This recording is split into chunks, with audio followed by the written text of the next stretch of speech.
Hello everyone, this is the legal mentor Shivangi. I welcome you back to the online platform of Law Prep Tutorials.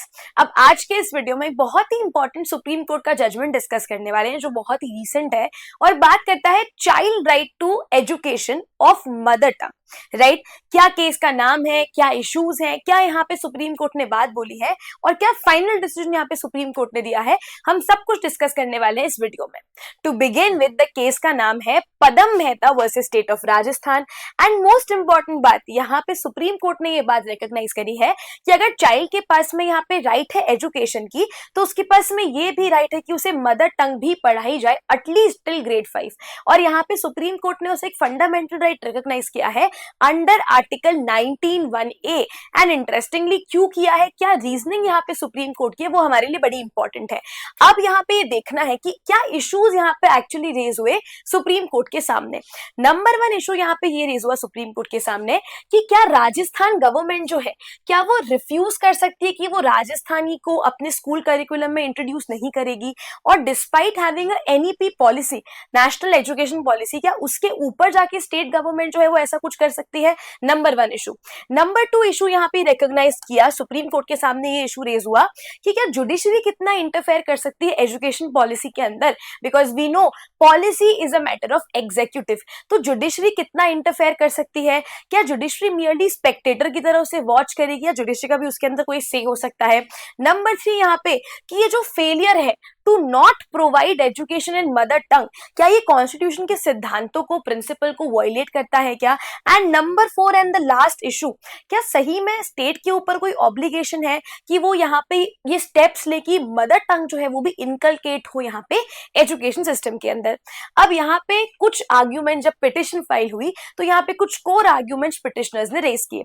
Number 1 argument was कि Rajasthan is such a big state और यहाँ पे कम से कम 4.36 crore speakers जो है वो राजस्थानी बोलते हैं और बहुत ज्यादा कल्चर, हेरिटेज और हिस्टोरिकल सिग्निफिकेंस है राजस्थान की. एंड स्पेशली अगर राजस्थानी लैंग्वेज की बात करें तो it is spoken by a lot of people, right.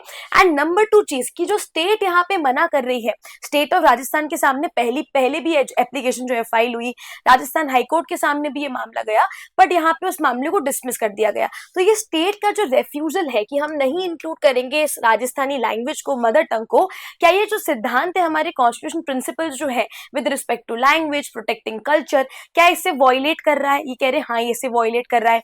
Number 3 जो हमारी यहाँ पे एनईपी पॉलिसी है 2020 की, वो यहाँ पे स्ट्रांगली रेकमेंड करती है कि फाउंडेशनल स्टेजेस में एटलीस्ट टिल ग्रेड 5 यहाँ पे मदर टंग भी एक मीडियम होना चाहिए बच्चों को पढ़ाने का. एंड माइंड यू, ये जो हमारी एनईपी पॉलिसी है, it is not just a merely advisory body, ये प्रॉपरली एक मैंडेट रखती है, ये ऑब्लिगेटरी है लोगों को फॉलो करना. देन नेक्स्ट चीज जो यहाँ पे राजस्थान, अब यहाँ पे ये बात रेज होती है कि कितना मुश्किल होगा पढ़ाना राजस्थानी को, इसे शुरू करना, इसे डालना, इसे पढ़ाई के अंदर इसको इंक्लूड करना कितना मुश्किल हो जाएगा. तो यहाँ पे पिटिशनर्स ने ये बात बोली कि ऐसा नहीं है, ऑलरेडी यूनिवर्सिटीज में राजस्थानी पढ़ाई जाती है, तो it is not that difficult to include Rajasthani. तो अगर ये बात आपके दिमाग में है कि बहुत मुश्किल होगा इसे इंक्लूड करना, एंगेज करना लोगों को, तो ऐसा नहीं है, ऑलरेडी ये as a medium, as instruction universities में पढ़ाया जाता है. नेक्स्ट चीज यहाँ पे बोली कि जो अब यहाँ पे एक बात आती है शेड्यूल 8 की, जो हमारे कॉन्स्टिट्यूशन में शेड्यूल 8 बेसिकली बताता है कितनी लिस्टेड लैंग्वेजेस है, कौन कौन सी लैंग्वेज को यहाँ पे संविधान जो है वो रिकॉग्नाइज करता है. तो उसमें राजस्थानी नहीं है, तो क्या अगर इसका मतलब राजस्थानी उसके अंदर इंक्लूडेड नहीं है, तो इसका मतलब हम ये चीज मना कर दें कि क्योंकि वो शेड्यूल के अंदर नहीं है तो यहाँ पे आपके पास में कोई राइट नहीं है उसको एज मीडियम यूज करने का. तो पिटिशनर इज सेइंग कि बिल्कुल अनरीजनेबल है एंड डेफिनेटली आर्बिट्ररी है.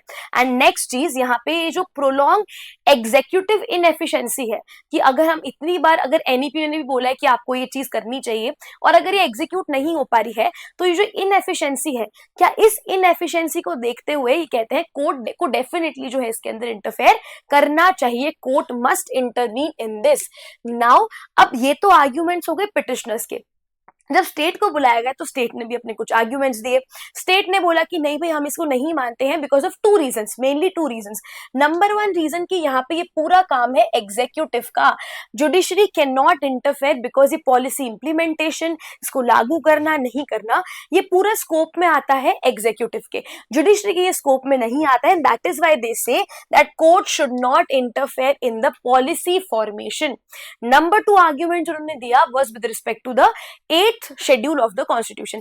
कहते हैं क्योंकि हम सिर्फ भाई जो हम अगर एजुकेशन दे रहे हैं, जो लैंग्वेज वहां पे पढ़ाई जाती है वो सिर्फ वही होगी जो 8th शेड्यूल के अंदर लिस्टेड है। हमारा करिकुलम, हमारी पॉलिसी, हमारा मीडियम जो है इंस्ट्रक्शन का, वो सारा उसके अकॉर्डिंग ही बनता है। दैट इज वाई जैसे कि राजस्थानी तो हम जो है वो नहीं पढ़ा सकते हैं। अब सुप्रीम कोर्ट ने इन सारे आर्ग्यूमेंट्स को एब्सोल्युटली रिजेक्ट कर दिया एंड सुप्रीम कोर्ट ने बहुत कुछ अच्छी अच्छी बातें यहाँ पे बोली। पर वो समझने से पहले वी नीड टू अंडरस्टैंड कि कौन से 5 बहुत इंपॉर्टेंट कॉन्स्टिट्यूशनल आर्टिकल्स हैं जो यहाँ पे अप्लाई हो रहे हैं। एंड दैट इज वाई बच्चों ये आपके लिए बहुत ज्यादा इंपॉर्टेंट है because now we all know the importance of legal current, right. We all know कि लीगल करंट काफी पूछा जाता है क्लैट के अंदर because of the past year paper. तो हमें अब स्पेशली जब कॉन्स्टिट्यूशन के अराउंड कोई चीज रिवॉल्व करती है तो वो एनीवे हमारे लिए बहुत इंपॉर्टेंट होती है। तो number 1 article and the most important thing is article 19(1)(a), क्योंकि इसी के अंडर यहाँ पे सुप्रीम कोर्ट ने रिकॉग्नाइज करा है कि इसको हम मानेंगे एज फंडामेंटल राइट। अब जब पढ़ाई कराते हैं बच्चों को तो पढ़ना सिखाते हैं, we have right freedom of speech and expression. तो जब तक आपको बोलना नहीं आएगा you can not speak, you can not express yourself. So now they are saying कि अगर स्कूल में कोई भी मीडियम से आप पढ़ा रहे हो तो they will know the way of speaking. But यहाँ पे सुप्रीम कोर्ट ने बोला हमारा ये इंटेंशन होना चाहिए कि आपके पास में अगर इंफॉर्मेशन है, that information must be meaningful, that information must be given in a very comprehensible way, है ना। तो टू इंक्लूड और make mother tongue also medium is very very important, क्योंकि सिर्फ बोलना जरूरी नहीं है, you should be able to comprehend your cultures, your language, everything. That is why supreme court ने से 19(1)(a) के अंदर इंक्लूड किया है। The other most important article in this is article 21(a). Of course right to education है कि भाई 6 to 14 years के अगर बच्चे हैं तो उन्हें फ्री एंड कंपल्सरी एजुकेशन का यहाँ पे उनके पास में फंडामेंटल राइट है। अगेन कोर्ट ने इस बात को कनेक्ट किया कि अगर एजुकेशन है then education must be meaningful and it should be language appropriate access to education, मतलब मदर टंग भी उसके अंदर हमें इंक्लूड करनी होगी। देन कमिंग टू आर्टिकल 29 जो हमारा बात करता है कल्चरल एंड लिंग्विस्टिक राइट के बारे में। ये हमारा आर्टिकल जो है वो प्रोटेक्ट करता है हमारी कल्चरल राइट्स को, स्पेसिफिकली उनको जो माइनॉरिटी राइट्स है, इसमें रिलीजियस राइट्स भी आती है और यहाँ पे इसमें कल्चर और लिंग्विस्टिक राइट्स भी आती है। इसलिए यहाँ पे सुप्रीम कोर्ट ने इस आर्टिकल को भी यहाँ पे कोट करा है। और अगर हम बात करें राजस्थानी लैंग्वेज को प्रिजर्व करने की तो वो भी as fundamental right as constitutional obligation इस आर्टिकल के अंदर इंक्लूड करता है। And now one of the very very important article is article 350A। अब यहाँ पे हमें ये बात तो पता है कि हमारे पास में directive principle of state policy exist करता है under part 4 of the Indian constitution. तो अगर मैं आपको बोलूं कि उस पार्ट के अलावा अगर हमारे पूरे संविधान में कहीं पे कोई डीपीएसपी है तो आप कह सकते हो कि वो आर्टिकल 350 क्लॉज ए है, क्योंकि यहाँ पे भी क्या है, यहाँ पे भी स्टेट के ऊपर एक ऑब्लिगेशन है कि भाई you have to make sure word is given, word written is shall, कि प्राइमरी स्टेजेस में you have to make sure कि बच्चों को उनकी मदर टंग भी जो है वो सिखाई जाए, है ना। तो that is why it creates a constitutional obligation. And lastly quoting the NEP 2020, अब इस पॉलिसी के अंदर mother tongue as a medium of instruction, as a medium of पढ़ाई till grade 5 and extendable to grade A was written in the policy। इस policy के अंदर वो चीज बताई थी। why, what was the objective?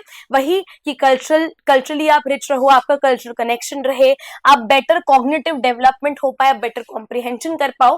That is Y इस clause को यहाँ पे इस पॉलिसी के अंदर इंक्लूड किया था, राइट। तो these are the 5 things and are the 4 important articles जो आपको पता होने चाहिए। Repeating it again, article 19(1)(a) जो आपका right to speech, freedom of speech and expression है। देन आर्टिकल 29 जो आपका कल्चरल एंड लिंग्विस्टिक राइट्स है। देन आर्टिकल 21A जो आपका right to education. And lastly article 350A जो एक तरह से आपका डायरेक्टिव है of giving mother tongue as a medium of instruction. Right अब फाइनली सुप्रीम कोर्ट ने यहाँ पे क्या डिसाइड करा और सुप्रीम कोर्ट ने यहाँ पे चीजें क्यों डिसाइड करी वो भी हमारे लिए इंपॉर्टेंट है। नंबर 1 ये है कि कॉन्स्टिट्यूशनल ड्यूटी, अगर यूनियन गवर्नमेंट ने एक बार ये चीज रिकॉग्नाइज कर ली कि हम जो है वो लोकल लैंग्वेजेस मदर टंग्स को भी इसके अंदर इंक्लूड करेंगे as a medium of instruction in education in NEP 2020 policy, तो अगर आपने खुद ही ये चीज इंट्रोड्यूस करी है, खुद ही आपने इस बात को अगर रिकॉग्नाइज किया है, तो आपके ऊपर ऑब्लिगेशन है, आप इसको कैरी फॉरवर्ड क्यों नहीं कर रहे हो। इसका अगर हमने कोई पॉलिसी बनाई है तो क्या हमने सिर्फ पॉलिसी पेपर पे लिखने के लिए बनाई है? Answer is no, it should be actually implemented tangibly, ये यहाँ पे कहना था सुप्रीम कोर्ट का। नंबर 2 पॉइंट है स्टेट कैन नॉट बी पैसिव। अगर राजस्थान प्रोलॉन्ग टाइम से ये चीज को नहीं फॉलो कर रहा है, चीज को नहीं इंप्लीमेंट कर रहा है, तो सुप्रीम कोर्ट ने यहाँ पे इसको टर्म दिया पैल्पेबल वैक्यूम। इसका मतलब है कि वॉइड क्रिएट कर रहा है, एक तरह का वॉइड क्रिएट कर रहा है। और अगर आप सिर्फ ये बात बोल रहे हो कि दिस इज ऑन एग्जीक्यूटिव, पर अगर एग्जीक्यूटिव अपना काम नहीं कर रहा है और आपके ऊपर कॉन्स्टिट्यूशनल ऑब्लिगेशंस है, देन दो मीनिंगलेस रह गए। दैट इज वाई यहाँ पे कोर्ट को इंटरवीन करना पड़ा। Court can not sit as a mere spectator and see your rights getting diluted, right. Number 3 Rajasthani has an institutional acceptance. अगर हम ये पॉइंट रेस करें कि हु विल एक्सेप्ट राजस्थानी, कौन एक्सेप्ट करेगा पढ़ते वक्त राजस्थानी को, तो यहाँ पे ये बात सुप्रीम कोर्ट ने भी कोट करी कि ऐसा नहीं है, ऑलरेडी इससे एक्सेप्टेंस मिल रखी है बिकॉज ऑलरेडी यूनिवर्सिटीज में इसको पढ़ाया जाता है। Now lastly courts can intervene. Again जब पॉलिसी बनती है it belongs to executive, but अगर वो अपना काम नहीं कर रहे हैं और वो पॉलिसी अगर निकलती है कॉन्स्टिट्यूशन से, तो उसका पूरा राइट, उसका पूरा ऑब्जेक्टिव ही फ्रस्ट्रेट हो गया। That is why court can interfere up to some extent.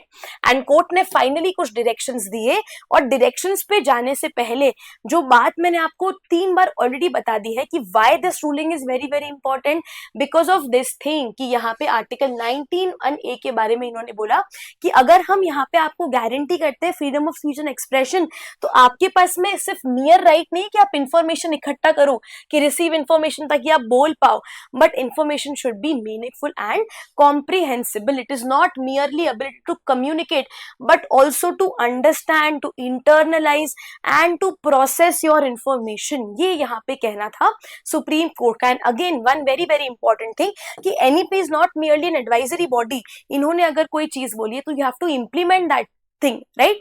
And again one more important thing कि सुप्रीम कोर्ट ने ये बात बोला कि अगर हम आपको बोल दें कि आप एकदम से ये बात इंप्लीमेंट कर लो, तो we all know it is not possible. तो इसे एक proper phased and proper structured manner में यहाँ पे इंप्लीमेंट करना पड़ेगा। And lastly the final directions given by the supreme court were, supreme court ने फाइनली क्या ऑर्डर किया? Number 1 that you have to make a comprehensive policy, कि Rajasthani language कैसे हम डालेंगे एजुकेशन में, कैसे we will make this an medium of instruction, इसकी यहाँ पे आपको एक कॉम्प्रिहेंसिव पॉलिसी बनानी पड़ेगी। Number 2 introduction as a subject, कि please introduce this as a subject in schools. अब स्कूल कौन सी? Government school and private school both, कि आपको अब इंग्लिश हिंदी के साथ साथ में राजस्थानी भी पढ़नी पड़ेगी। Third thing medium of instruction. अब अगेन आपको एक तो क्या होता है, people are hesitant to speak their mother tongue, तो यहाँ पे इसको आपको प्रोग्रेसिवली प्रमोट करना पड़ेगा, ठीक है। And fourthly lastly time bound manner में इसे यहाँ पे करना पड़ेगा, स्ट्रक्चर्ड मैनर में इसे यहाँ पे करना पड़ेगा, because implementation at once is impossible but in structured and phased manner it is definitely possible, right? So this was a very very important landmark ruling given by the Supreme Court very very recently, and very important for you also from the legal reasoning point of view also, right? So with that said, thank you so much for watching. और अगर आप चाहते हैं if you want me to cover more important legal topics, do let me know in the comment section. Thank you so much for watching.